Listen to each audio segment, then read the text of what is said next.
Olá, meu povo. Vamos chegando devagarinho. Esse é o professor Ronald. Boa tarde não, né? Eu sempre dou boa tarde para você, que a gente grava normalmente à tarde, mas a gente nunca sabe a hora que esses meninos vão começar a assistir essas aulas, porque todo mundo está assistindo, viu, Ronald? Deu Ronald, vontade eu até de fazer, que pensei, estava congelando ali o negócio. eu pensei que você, porque já ia dizer assim, meu Deus, Ronald, Congelei assim, ó. É massa que a gente pode fazer ser feito, ó. com cara de paisagem, não? Ou então a gente pode eleger o código. Quando a gente tiver vontade de dizer, estou com uma preguiça de discutir isso, aí a gente congela. Congela assim, ó. Olá, Bora lá. galera! Esse é nosso jeito de levar a vida, se equilibrando na corda bamba. Cadê nosso gatinho? Hoje ele não tá afinão, viu? Não, tô por aí, mas daqui a pouco acorda, porque esse é o horário que eles acordam. Isso À é bom, tirar tarde. essa sonequinha, né? E gato dorme um bocado, mas ele. É.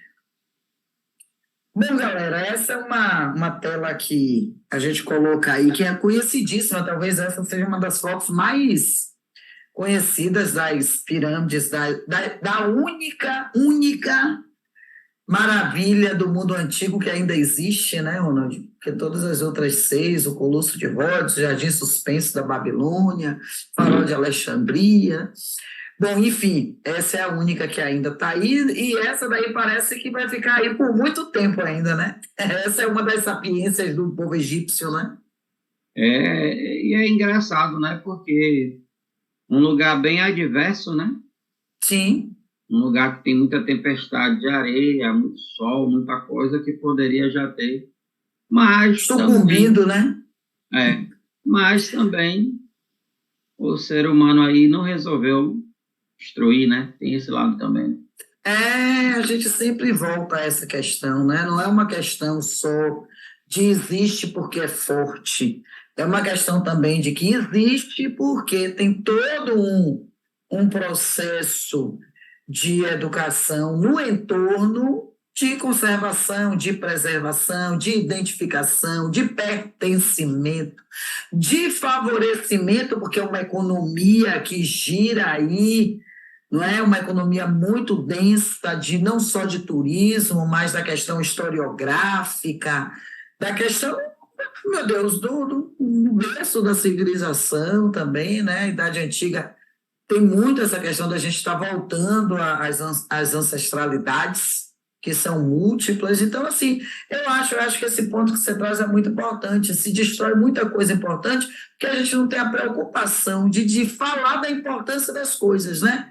Então, há uma destruição das coisas porque a gente deixa para lá e assim, isso deve ser papel de não sei quem, porque não sei quem. E aí, por a gente eu gosto muito do Sartre quando ele diz que o inferno são os outros, sabe? No dia que a gente entender que o inferno é todo mundo e o céu também, a metáfora de céu e inferno, eu acho que a gente assume mais nossas responsabilidades em tudo aquilo que pode ser melhor do que é, né? E também naquilo que é pior do que é. Nós somos tão responsáveis pelo que é bom quanto somos pelo que é ruim, né, professor? Professora Paula, e essa questão de conservação, né? Que a gente, quando sempre fala de arte, fala de cultura, trabalha essa parte de conservação do monumento histórico, né? E é uma coisa bem preocupante, porque a depredação, consciente ou inconsciente, né? Porque inconsciente a pessoa não sabe o valor ali, acha que é uma coisa qualquer, não deveria, por ser um patrimônio público, mas além de não entender que é um patrimônio público, é um patrimônio histórico, né? Sim. Então eu fico muito impressionado quando eu vejo algumas questões históricas sendo valorizadas em alguns lugares, de história tão recente e coisas antigas sendo destruídas, mas tem muito a ver com o papel do ensino da cultura, né? Da cultura no sentido mais pleno, que a gente possa entender que era a ideia de acumular conhecimento, mas como manifestação de cada momento histórico, povo, né? E, assim, entender o passado, né? Aquela coisa de que o passado, a gente vê isso muito na cidade de Salvador, um passado que não é cuidado e que pode também ser algo extremamente bom para a economia do lugar. Sim. Mas, infelizmente, a ignorância, né? Porque tem muito da ignorância de, eu quero fazer algo novo, algo tecnológico. Entende que algo tecnológico a gente pode fazer daqui para frente, mas não pode mais construir uma pirâmide, não pode mais construir um jardim de suspenso, não pode mais construir um castelo medieval, não pode mais construir um que virou um sítio arqueológico e que deixa de ser até um sítio arqueológico e destrói até isso, né? Então, para a gente entender nosso passado e principalmente para entender o que nós somos hoje, né? Que é um papel da antropologia muito caro, né? Hoje eu estava trabalhando Platão nas salas e, né, coincide que eu estou trabalhando Platão no segundo e no terceiro ano, e como os meninos às vezes, não todos, mas alguns fazem algumas colocações, para que a gente precisa ver esse cara? Esse cara morreu há muito tempo atrás. E a gente escuta perguntas do tipo, mas como é que a academia o pessoal cuidava do corpo? Não tinha aparelho de ginástica. Não tinha aparelho de ginástica naquela época. É sério? Eu digo, sério que deu essa pergunta? Eu digo, porque a musculação só Não, começou deixa eu agora. dizer. O que mais me assusta é que isso não é uma pergunta, é uma afirmação. Porque É uma se fosse afirmação, pergunta, ainda Aí tinha eu digo assim, não é esperança. porque antes na história da humanidade não tinha ninguém com músculo, não. O músculo só passou a existir no corpo humano há uns 20 Ai, anos que para cá que preguiça. inventaram. Ai, que preguiça. Ai, Vamos lá, então.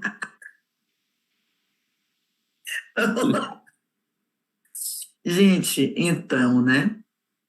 E assim, Ronald, ouvindo você falar e aqui pensando, faz todo sentido hoje não ter, porque isso é uma crescente, mas hoje a gente chega num ponto muito significativo dessa desvalorização, né, do patrimônio histórico, porque você voltar ao passado, você rever para ressignificar o presente, é algo que vai totalmente de encontro a essa cultura imediatista de hoje, né? Então, a cultura imediatista fica falando do aqui, o agora, aqui, o agora, aqui, o agora, aqui, o agora, tem que ser um aqui e agora com muita rapidez, né? E de repente as pessoas ficam perguntando, e veja que o interesse é cada vez menor em aula de cultura, aula de história, aula de literatura, exatamente porque dá a impressão de que o passado não tem nada para ser visto, não tem nada a dizer, né? Então a gente termina criando realmente uma sociedade sem uma identidade, né?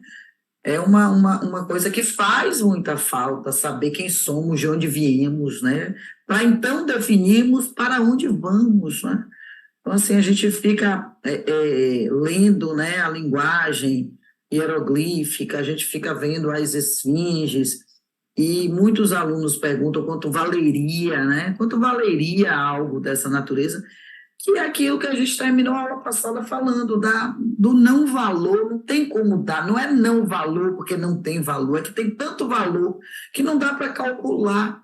Então não dá, não é simplesmente o que, é quando, é quem, é para quê, é falando de quê. Então é muito, parece que a impressão que eu tenho é de que dá preguiça das pessoas quando elas percebem que tem que fazer um trabalho, um esforço intelectual para entender. Então é melhor fingir que isso não tem valor, porque aí é uma sensação de conforto de eu não preciso desse esforço, eu não preciso fazer esse esforço, né? Então, se eu olho essa escrita hieroglífica aí, com os caracteres, e eu não entendo, falta. Se eu olho uma esfinge e não entendo, e não tenho uma percepção da importância dela, ótimo, porque isso não vai me trazer uma sensação de desconforto. Quer dizer, há uma inversão realmente, porque antes o desconforto era a ignorância.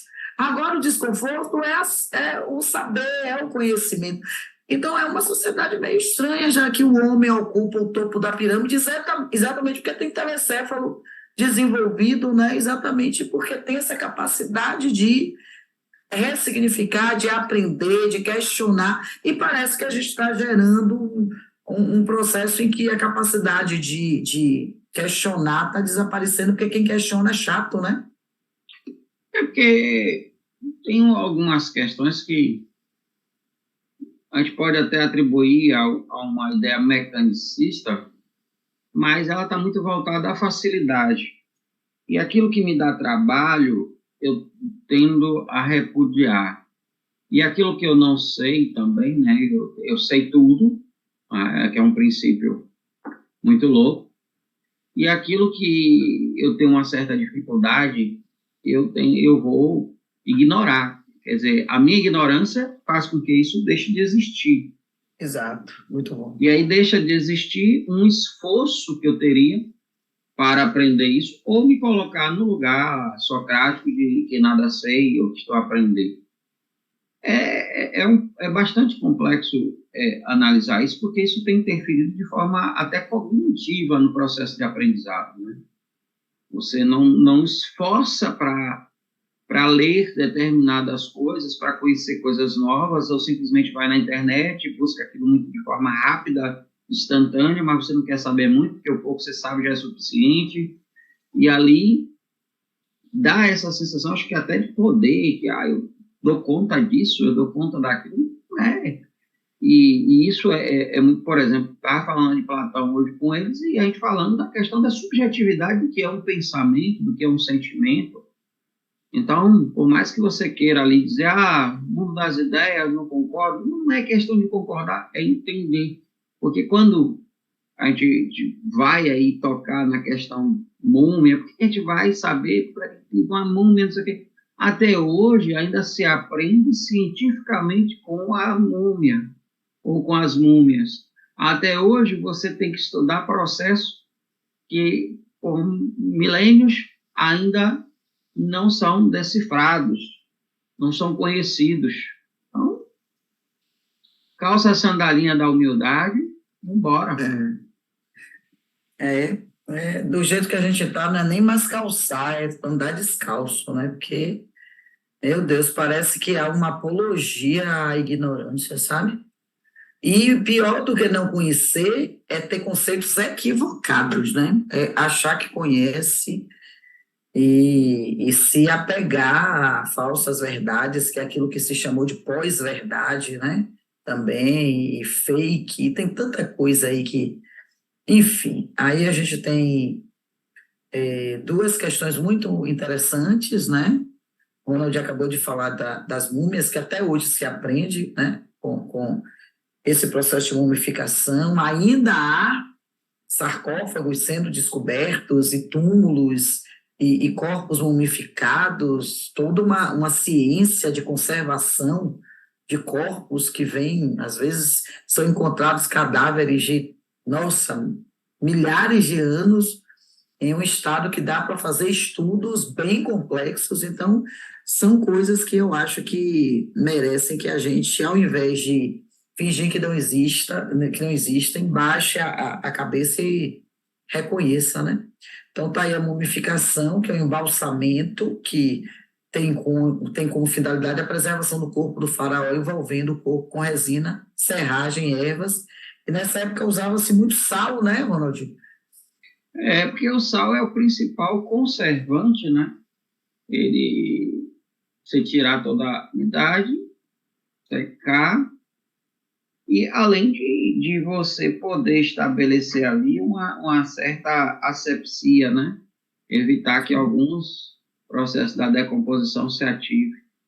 E aí você tem, além de algumas ervas que ainda são estudadas até hoje, que ninguém sabe quais ao certo, como era esse processo, porque uma coisa, né, eu estava falando para os meninos um dia desse, como era o processo de boticário, né, que até na Idade Média vão regular quem é que faz isso só nos mosteiros, fora dali são os bruxos, as bruxas, As né? fadas.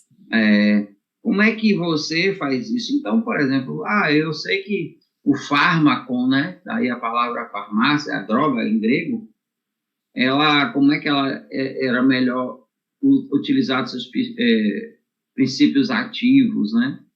se no chá, se ressecada, se a fumaça respirada. Então, vários processos que fazem total diferença. Então, assim, a ciência, quando perde alguma coisa, uma informação que parece simples, ela pode passar milênios para redescobrir aquilo que foi estudado. Sim. Eu fico imaginando, por exemplo, quantas ervas não desapareceram nesses processos civilizatórios, né? Quantas curas não foram destruídas nessa questão de não se valorizar o conhecimento ancestral, né? De pessoas simples, mas que tinham um dom, né? Que era um dom da intuição, é um dom de entender do que é natural, do que é natureza, de ervas, enfim. É engraçado que eu trabalhei com essa parte de restauração e eu tive a felicidade de conhecer um mestre restaurador, foi mestre Romualdo, e ele trabalhava muito com coisas bem naturais para a restauração, né? Então, às vezes, pegava uma resina, uma árvore, uma casca de cajá para fazer os entalhes menores. E era interessante que, por exemplo, a resina tal, porque se eu fizer com tal substância vai estragar, né? Então, era um processo de um homem simples, de um homem que não frequentou a escola, mas que aprendeu com o pai, que já passou, que já veio do avô, que já veio de não sei aonde, que trouxe não sei da onde.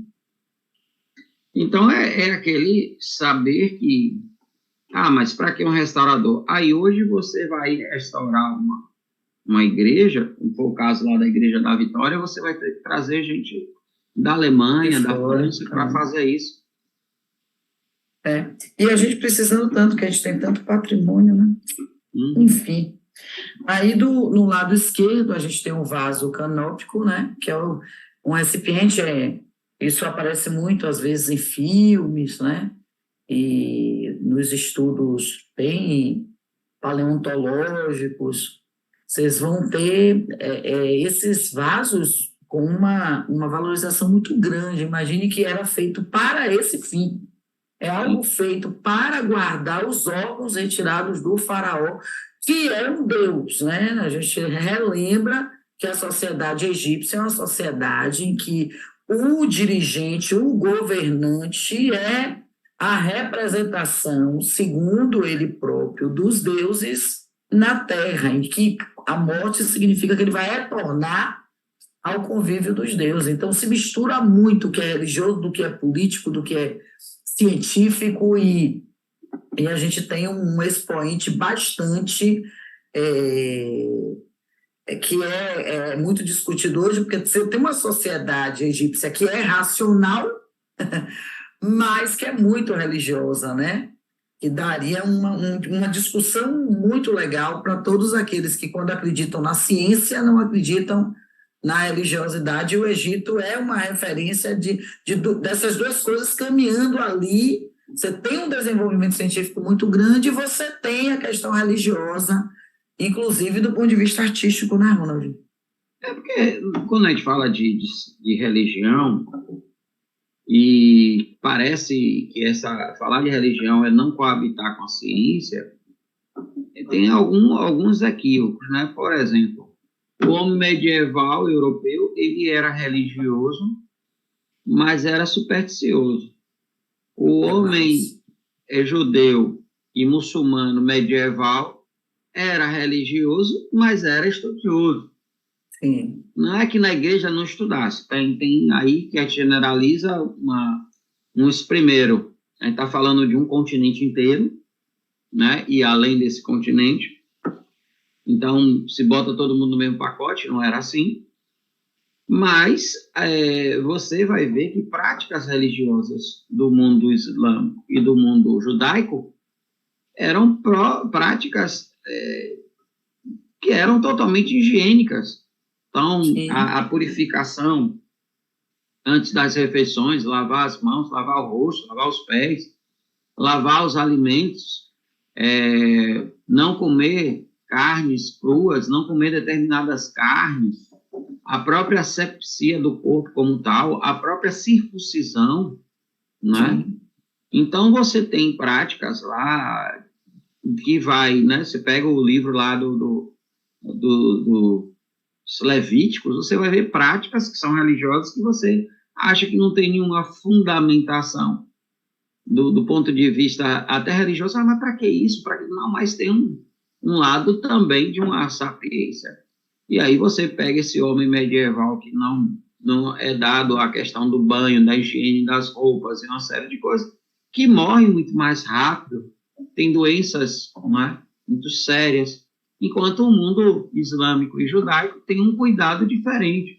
Eu estava hoje falando de Platão e falando de Maimônides, ou alguns chamam de Maimonides, que é o médico de Sefarade, que é um filósofo judeu da Idade Média, que vai mostrando justamente essas práticas, e vai aparecer muito lá no livro O Físico, né, o filme também, O Físico, que é a ideia da medicina a partir desses dois povos, né, na Idade Média. Então, você vê que tem uma religião aí, tem algumas práticas que parecem somente práticas ritualísticas, mas que são práticas de uma certa asepsia, de uma certa higiene, de uma certa profilaxia, né? Então, é interessante a gente pensar que também a religião, de certa forma, evolui com o povo egípcio. O processo de mumificação, que tem algo de religioso, também é um processo de de embalsamar os corpos, que vai adquirir uma tecnologia muito grande.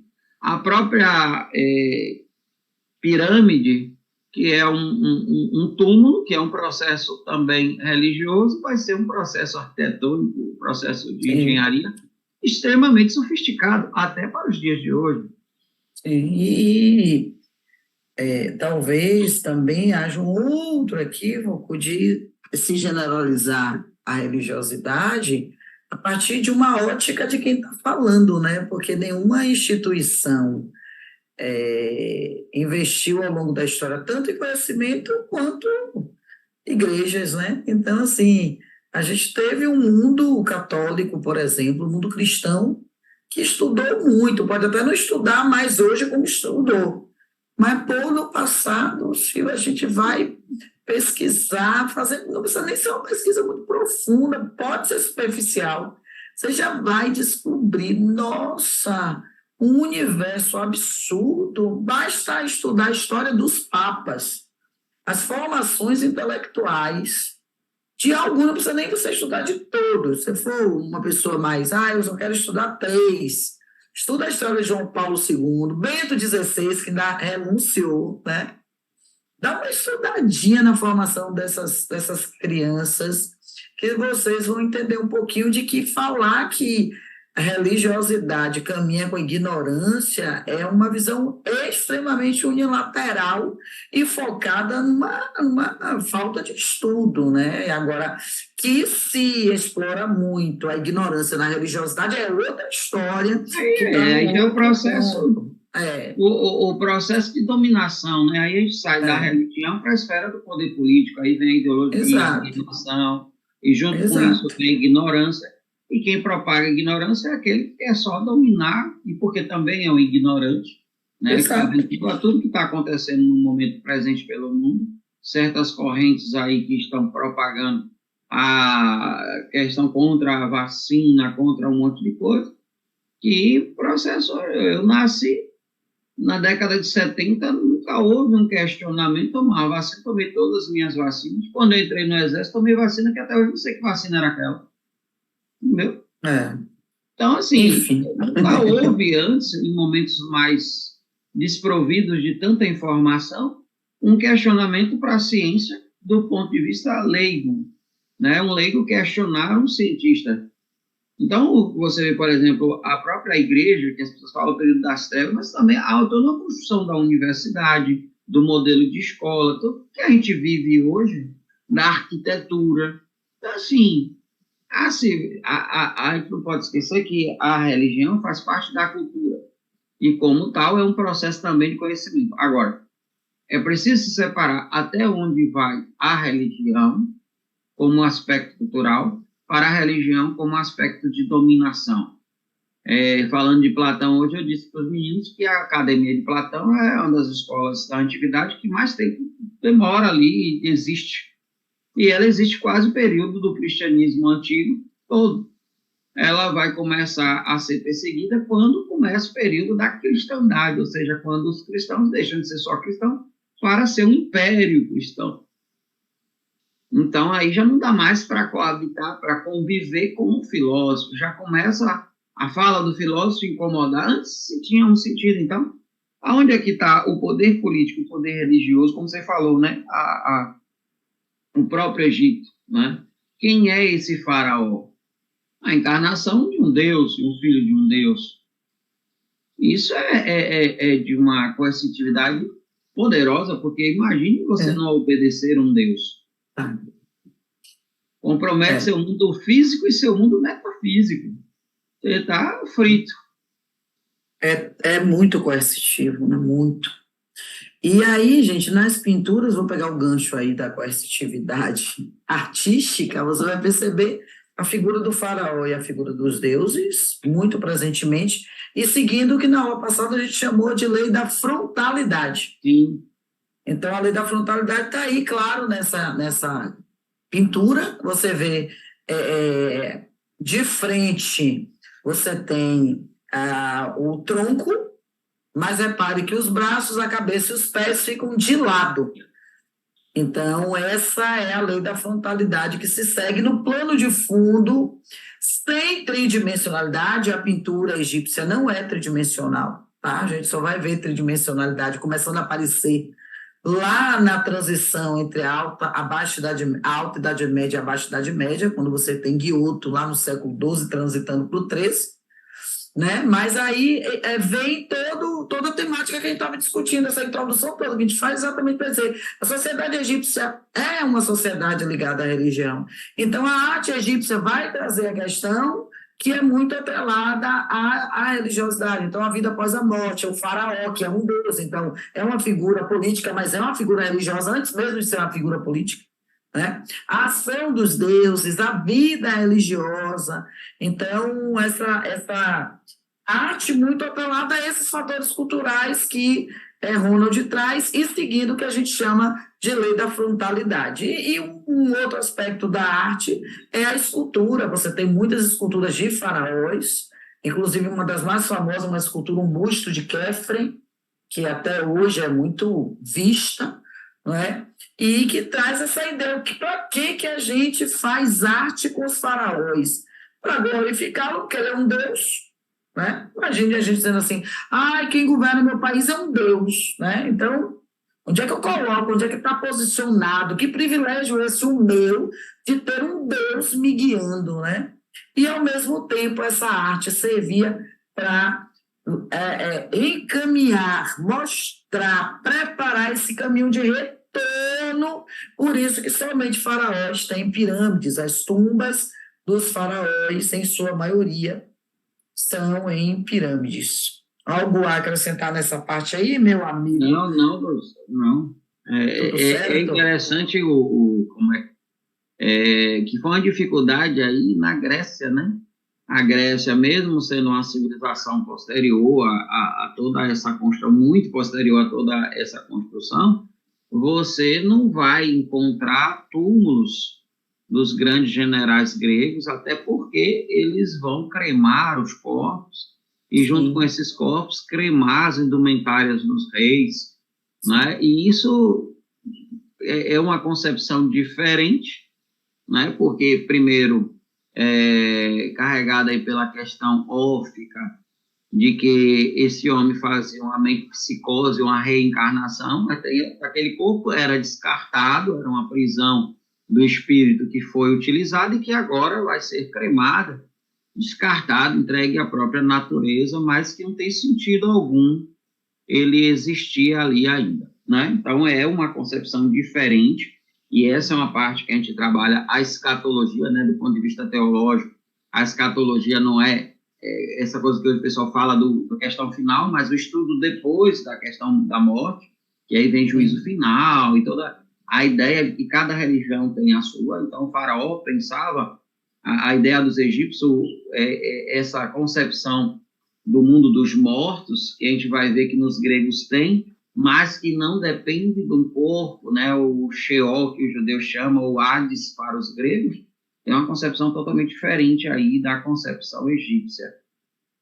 Pronto, e aí a gente já pega essa ponte que Ronald fez, né? Porque a civilização egípcia na antiguidade é muito estudada, como assim, um berço mesmo, né? Essa metáfora de ali está o nascedouro, sendo que há outros nascedouros, digamos que o Egito é uma referência, mas se a gente parar para estudar a contribuição dos fenícios, dos mesopotâmicos, né? A gente vai encontrar, mas artisticamente a gente para em 3 lugares que não são lugares 3, né? Mas são nomes, porque esses lugares representam uma parte enorme do mundo, né? Porque Roma é, em extensão, o segundo maior império do mundo antigo, só perdendo para o Império Mongol de Gengis Khan. Então, a gente tem muito, né, para falar, e quando diz assim, arte greco-romana, parece que a gente está falando de Grécia e de Roma, né, Ronaldo? Eu acho isso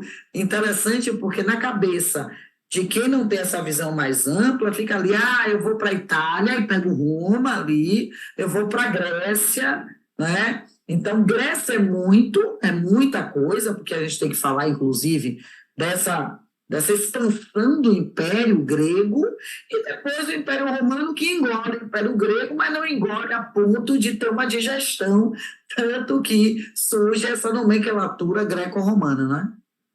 O Pierre Vernant fala que Roma dominou militarmente a Grécia, mas foi dominado culturalmente pela Grécia, né?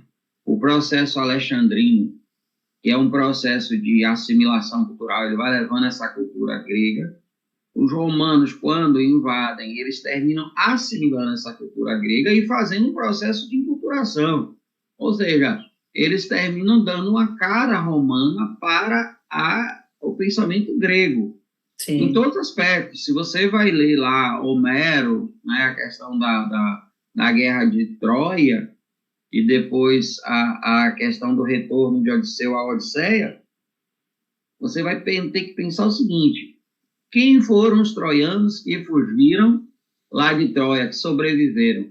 E aí Vigílio começa com a ideia de que esses troianos vão vão ser como é que chama? Serão os próximos romanos, né? Dali que vão nascer os romanos. Então, há até uma espécie de continuidade dentro dessa possibilidade. Os deuses gregos vão receber nomes, né, romanos, mas continuam com as mesmas características, né? Então, assim, há uma assimilação muito importante, mas há também uma transformação de que essa cultura grega passa a ser uma cultura romana. Então, a gente precisa ter muito cuidado com essa coisa, né, greco-romana, porque tem muita coisa grega e tem muita coisa grega romanizada. Exato, que parece que por causa de um poder bélico e um poder político, você se apropria. E aí voltamos à questão de todo o cenário de dominador-dominado, e como dominado tem muitas vezes a sua cultura mudando de nome, sendo ela a mesma, né? Mas agora tem um dono novo. Eu gosto muito dessa escultura aí do período helenístico, né? Uma escultura fantástica, porque se percebe aí a questão da perfeição, que é tão presente na arte grega. Você vê que isso aí não é cera, isso aí não é resina, isso aí não é gesso, né? Isso é mármore, porque os gregos fazem muito essas esculturas em mármore ou em bronze. Olha que coisa perfeita, eu sou apaixonada, né?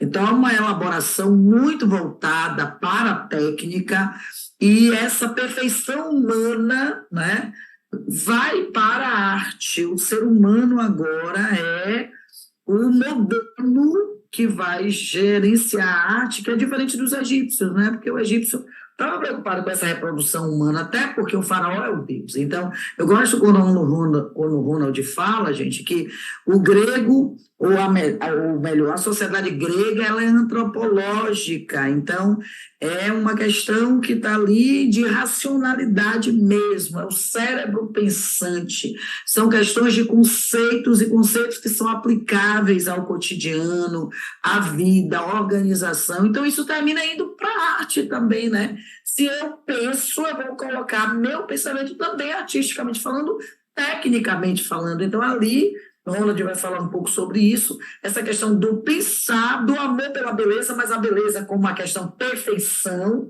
tanto que a sociedade grega é muito preconceituosa com o imperfeito, né? Se uma criança nasce sem braço, se uma criança nasce sem um pé, ou com uma perna torta, então ela é imperfeita, e claro que tem um interesse pelo homem aí no sentido de uma estrutura, uma anatomia, essa perfeição, porque o corpo humano é uma perfeição, né? Não dá para negar isso, né? Não, e há também um culto ao corpo.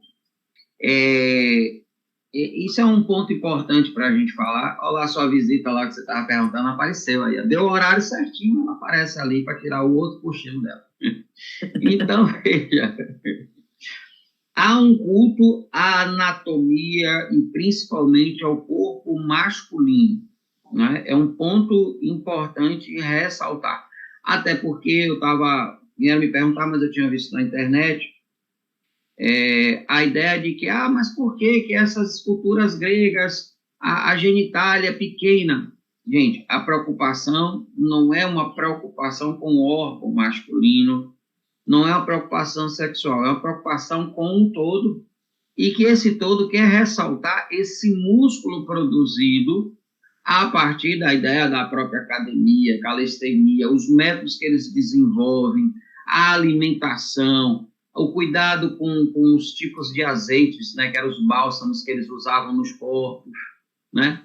Então, havia um cuidado, os gregos tinham cuidado com barba, com cabelo, havia um cuidado com toda a questão anatômica. Então, Ronald, aproveite aí, né? Vamos aproveitar. Não esqueça que você vai falar, não estou cortando de propósito. Para lembrar que essa é uma base que vocês precisam ter para estudar arte até as vanguardas europeias. Se vocês perderem essa base que Ronald está falando aí, essa base do pensamento grego, quando ele imprime a arte, quando ele produz a arte, você não vai conseguir compreender o Renascimento, depois o Neoclassicismo, porque aí é o nascimento do clássico, é o nascimento do que se vai chamar até o século XX. Olha, gente, nós estamos antes de Cristo. Aí é antes de Cristo. E a gente vai retomar isso até o parnasianismo no final do século XIX, entrando no século XX. Então, é muito importante isso que ele está falando, porque isso é um pensamento filosófico. E arte é filosofia, a arte nasce nisso aí também, né? Então, ouça com atenção o que ele está falando aí, porque é muito importante para entender o processo artístico até o século XX.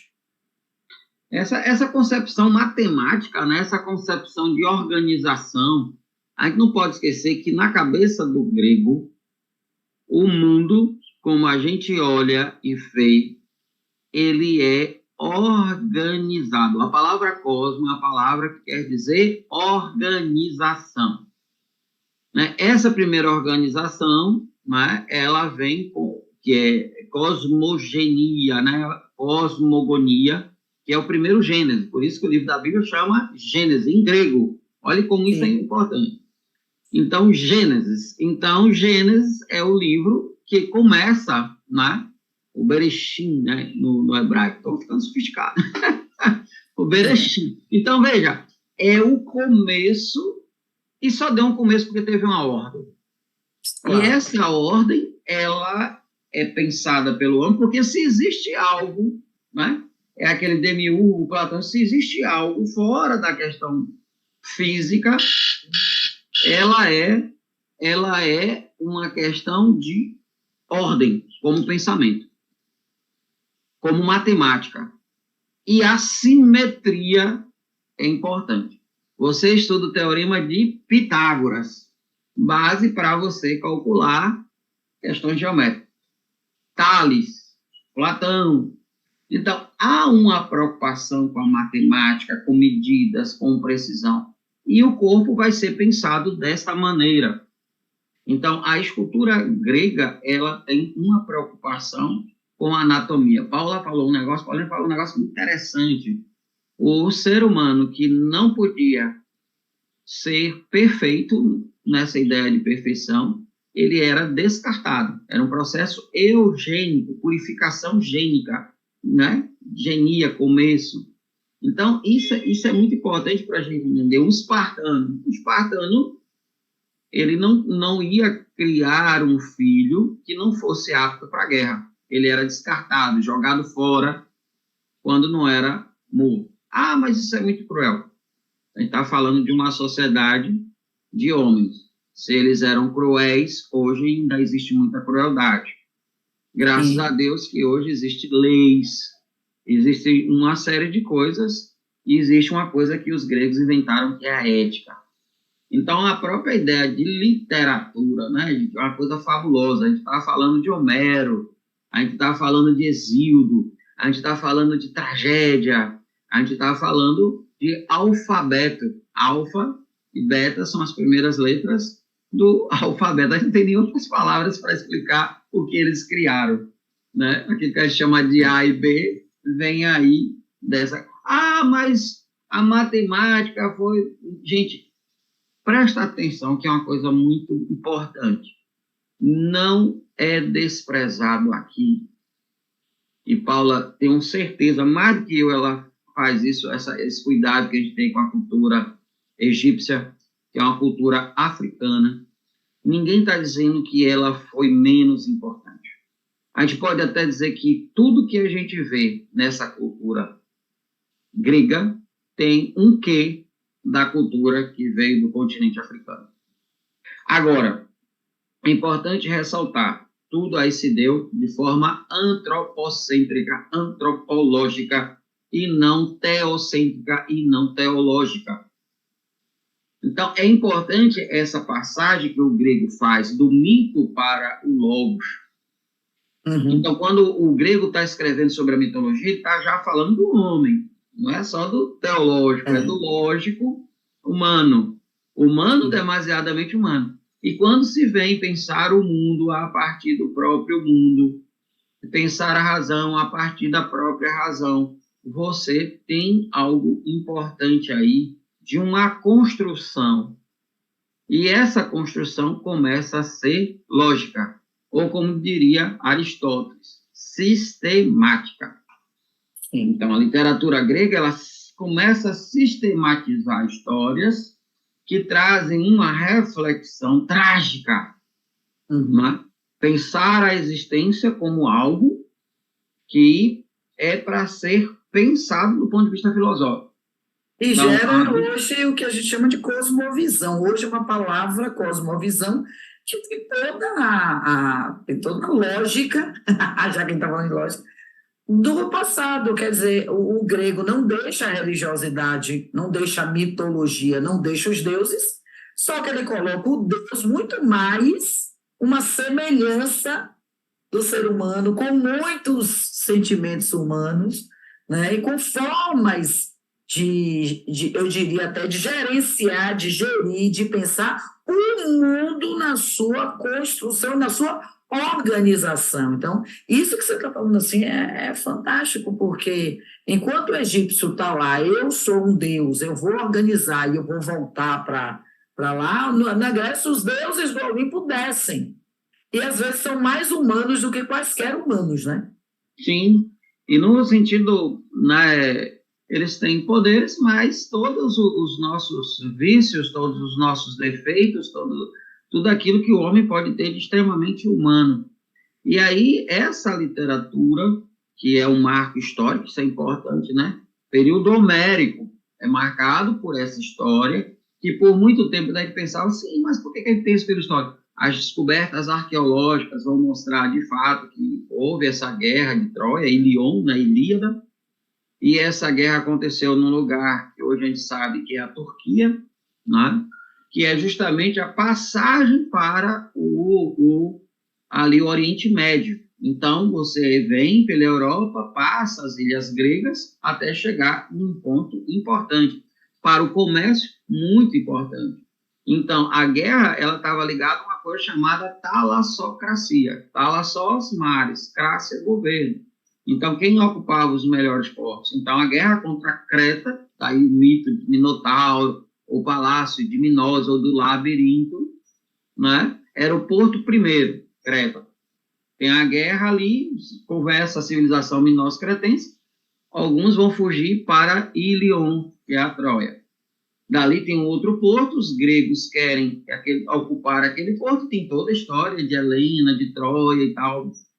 É fantástico, porque aí você tem uma história, aí você, mas para que cria toda essa coisa maravilhosa? Meu filho, veja só, você quer contar uma história. Tem que ter atrativo, meu filho, tem que ter atrativo. Tem que ter graça. Você imagine se o cara diz, vou fazer uma série aqui, aí de manhã você sai para trabalhar, trabalha até meio-dia, almoça, trabalha o resto de tarde, volta para casa, dorme, espera o final de semana, estuda, vai para a faculdade. E Troia remete bem a isso que a gente está falando, né? Do poder e da vaidade, né? É uma forma de colocar que tudo é uma grande discussão de poder, né? Gregos e troianos estavam ali numa tensão para uma guerra por causa de poder econômico, por tudo isso que você traz, de uma forma bem sistematizada e bem didática, né? Tem que encontrar, para contar essa história, algo que também toque em cada ser humano, em qualquer lugar do mundo, e não há nada que toque mais o ser humano do que uma boa história de amor trágica. Trágica e com guerra, principalmente guerra, porque são duas coisas que atraem a atenção do homem. Exato. Amor, sexo e violência. Até hoje se paga uma fortuna para assistir o UFC. Sim. E as pessoas estão lutando. Mas e se vier o sobrenatural, se vier o Deus e aí Deus resolve entrar, carros e cavaleiros foram afundados no mar.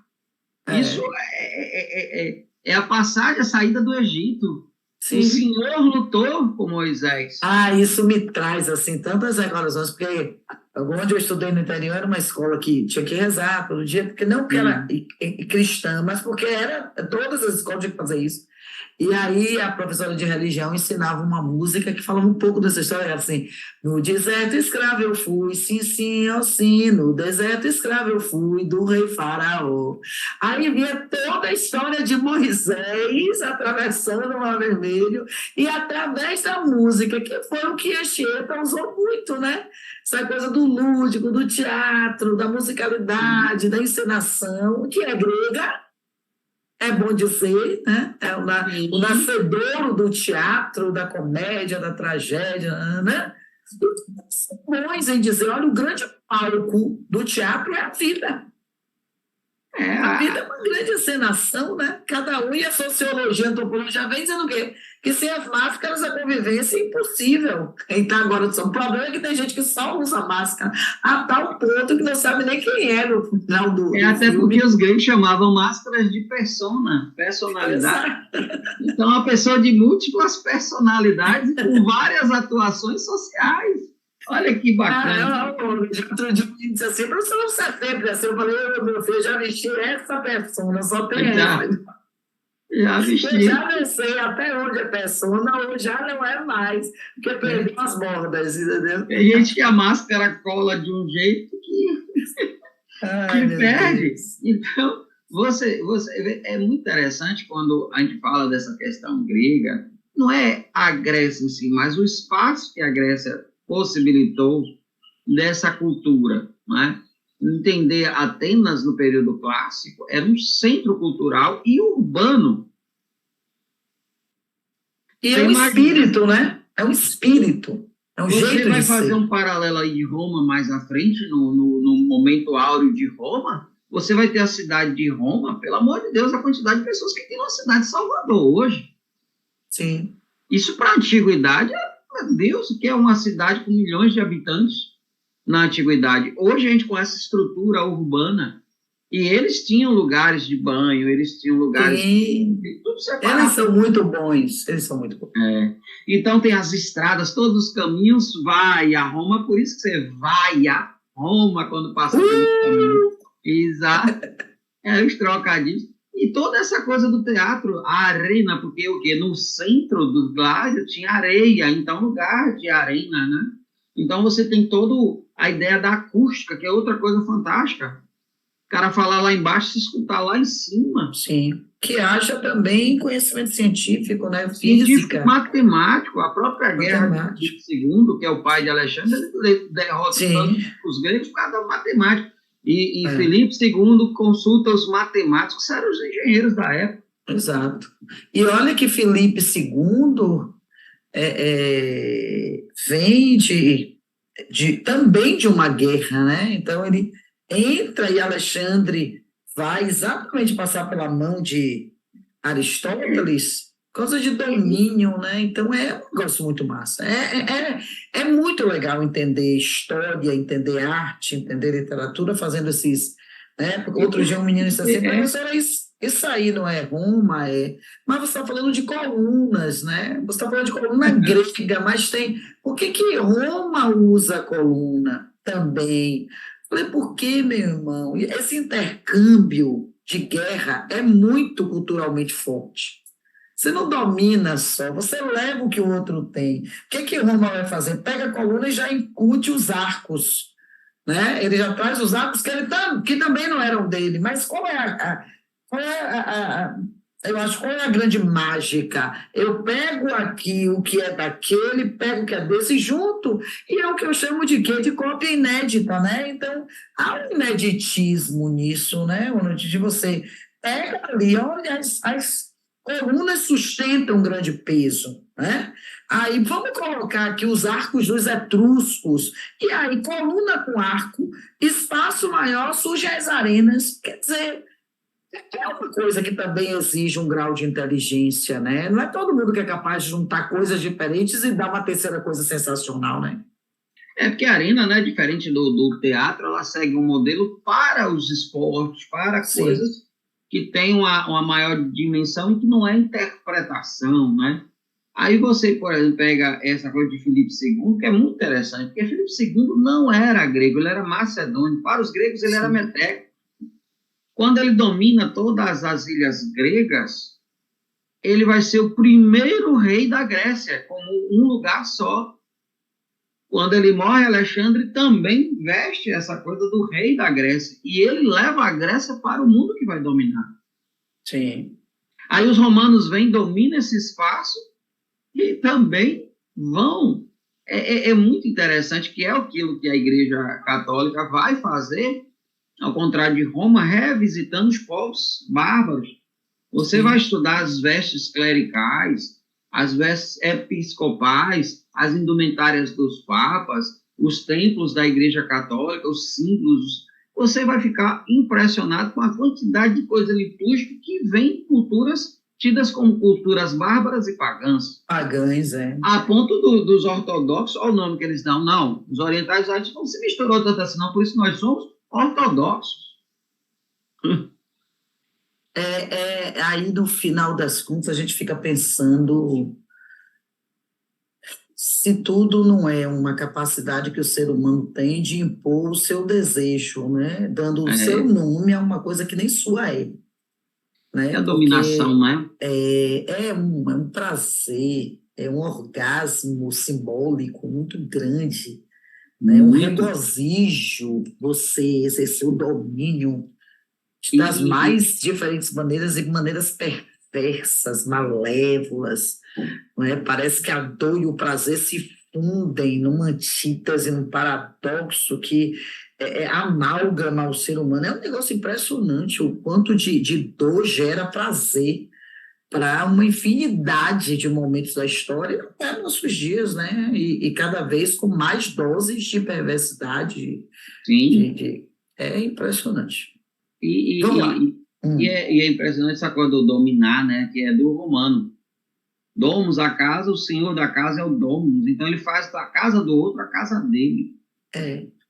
E já dá até já dá um atestado, já assevera, já positiva, falando que é dominar. Quer dizer, ele dá um nome para isso, entendeu? Quando dá nome, meu irmão, aí lascou. É Porque porque o quando nome é não a tem lei, né? O nome, nomus. pois é, exato. Entendeu? Então, quando o cara é tão soberbo que ele dá nome a uma coisa ruim achando que é bom, entendeu? O que era seu é meu porque eu sou.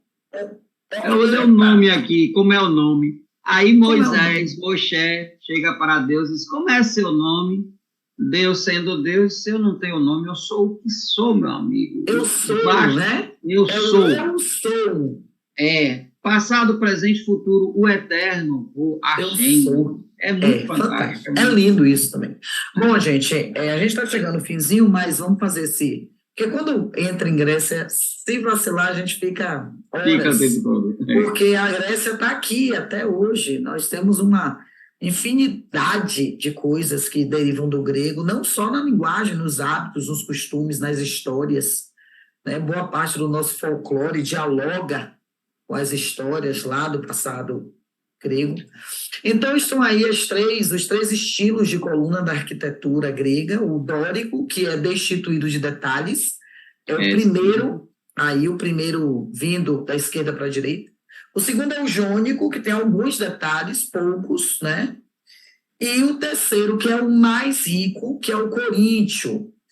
O Dado coríntio um que lá povo na... dado aos excessos, Sim, tantos sim. excessos de prazeres. Paulo, né, vai ter, o apóstolo Paulo vai ter um cuidado especial com esse povo, não, mas é daí onde sai a carta ao amor.